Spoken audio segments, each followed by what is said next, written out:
یہ تو میں نے اس آیت کریمہ کے پس منظر اور آیت کریمہ کی تفسیر کے حوالے سے بات کی ہے۔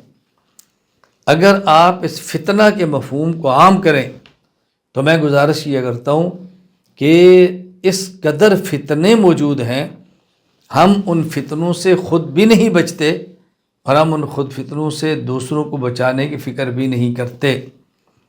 ہم نے سب سے پہلے فتنوں سے خود بچنا ہے، پھر دوسروں کو فتنوں سے بچانا ہے۔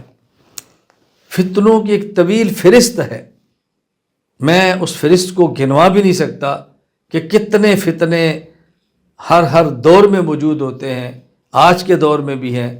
اللہ مجھے بھی محفوظ رکھے، اللہ آپ کو بھی محفوظ رکھے، اور امت کو فتنوں سے محفوظ رکھنے کا اللہ تعالی ہمیں ذریعہ بنا دے۔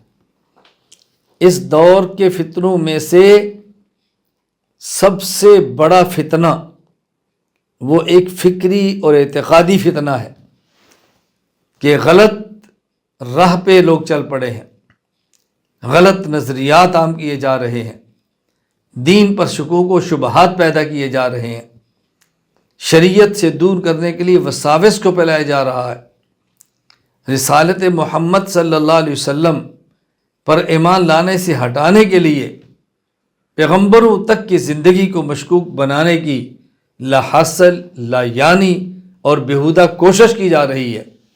بہت بڑا فتنہ ہے، ایک بہت بڑا فتنہ۔ ہر گھر میں فحاشی کو عام کیا جا رہا ہے، ہر دکان پہ بے حیائی کو لایا جا رہا ہے، ہر محلے میں رقص و سرور کو لایا جا رہا ہے، ہر محفل میں اس گناہ کو لایا جا رہا ہے۔ ہر محلہ، ہر محفل، ہر دکان، ہر گھر نہیں، ہر انسان کی نجی زندگی بند کمرے کی، اس کو بھی فحاشی کے ساتھ، بے حیائی کے ساتھ، غلیظ، بدبودار، متعفن اور ملوث کیا جا رہا ہے۔ بہت بڑا فتنہ ہے جس سے ہم نے خود کو بچانا ہے۔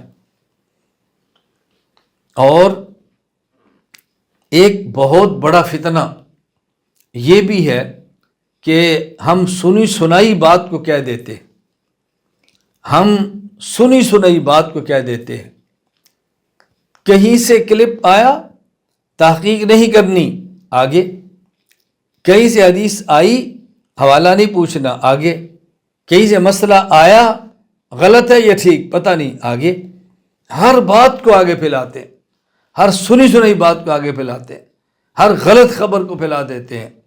اللہ کے لیے ہر سنی سنائی بات کو مت پھیلائیں۔ رسول اکرم صلی اللہ علیہ وسلم کا ارشاد ہے، کفا بالمرء کذبا ان یحدث بکل ما سمع۔ ہر سنی سنائی بات کو کرنے والا شخص یہ جھوٹا ہوتا ہے۔ اپنے آپ کو ہم بچائیں۔ اور ایک بہت بڑا فتنہ یہ ہے